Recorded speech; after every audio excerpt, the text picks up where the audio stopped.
আসসালামু আলাইকুম। আজকে যাচ্ছি হলো আমার একটা ঘাসি জমিতে সার দেওয়ার জন্যে।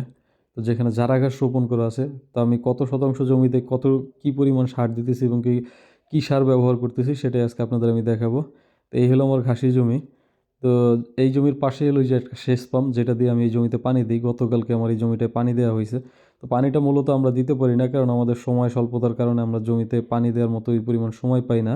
এই পানিটা আরকি দেখা গেছে আমাদের পার্শ্ববর্তী ভাই ব্রাদার আছে তাদের বললে তারা দিয়ে দেয়। গতকালকে পানি দিছে। তো এইটা হলো আমার বাসার সামনের মসজিদ। তো এই সেচ পাম্প, মসজিদ এইগুলি বাসা এইগুলি দেখানোর কারণ হলো যে একটা জমি, ঘাসি জমি যখন নির্বাচন করব সেটা যাতে আমার বাড়ির খুব নিকটবর্তী হয়, কারণ নিকটবর্তী হলে ঘাসগুলি আমার বাড়িতে পৌঁছাইতে কষ্ট কম হবে।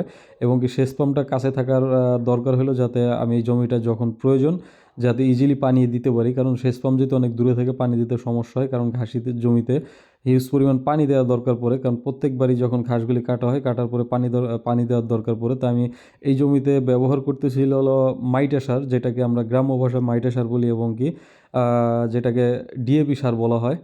তো এই সারটা ব্যবহার করার কারণ হলো এই সারটার গুণাবলী দীর্ঘদিন পর্যন্ত আর কি পাওয়া যায়, কারণ আমি এই জমিতে এখন সারটা ব্যবহার করতেছি যেটা দেখা গেছে অন্তত 15-20 দিন, 1 মাস পর্যন্ত এই সারের কার্যক্ষমতা থাকবে। তো এর মধ্যে আলহামদুলিল্লাহ আশা করি আমার ঘাসগুলি বড় হয়ে যাবে, এই জন্য আমি ডিএপি সারটা ব্যবহার করে খুব ভালো ফলাফল পাওয়াতে আমি ডিএপি সারটা ব্যবহার করি। তো এই যে জমিটা আমি যখন নির্বাচন করছি তখন আমার যে কাজগুলি করতে হয়, কারণ একটা জমি নির্বাচন করব সারা বছর, আমি একটা জমিতে ঘাস রোপণ করব একবার, কিন্তু আমি এটার ফল পাবো অন্তত 3 থেকে 4 বছর।